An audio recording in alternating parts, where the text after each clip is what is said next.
দক্ষিণ পূর্ব বঙ্গোপসাগর ও তৎসংলগ্ন এলাকায় একটি লঘুচাপ সৃষ্টি হয়েছে বলে জানিয়েছে বাংলাদেশ আবহাওয়া অধিদপ্তর।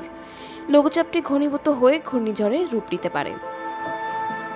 শনিবার 25 অক্টোবর কানাডার সাসকাচুয়ান বিশ্ববিদ্যালয়ের আবহাওয়া ও জলবায়ু বিষয়ে পিএইচডি গবেষক আবহাওয়াবিদ মোস্তফা কামাল পলাশ জানান, আজ সকাল 8টায় জাপানের কৃত্রিম ভূ উপগ্রহ থেকে প্রাপ্ত দৃশ্যমান মেঘের চিত্র বিশ্লেষণ করে দেখা যাচ্ছে দেশের 7টি জেলার আকাশ সম্পূর্ণ মেঘমুক্ত অবস্থায় আছে, আর 4টি জেলার আকাশে খুবই সামান্য পরিমাণে মেঘের উপস্থিতি রয়েছে।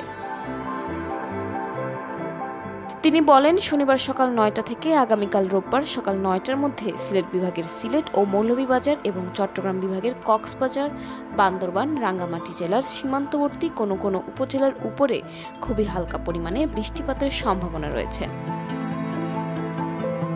মোস্তফা কামাল পলাশ জানান, শনিবার দিবাগত রাতে রংপুর বিভাগের কুড়িগ্রাম, লালমনিরহাট ও গাইবান্ধা জেলা এবং পার্বত্য চট্টগ্রামের পাহাড়ি এলাকাগুলোর উপরে হালকা পরিমাণে কুয়াশার উপস্থিত থাকার সম্ভাবনা রয়েছে।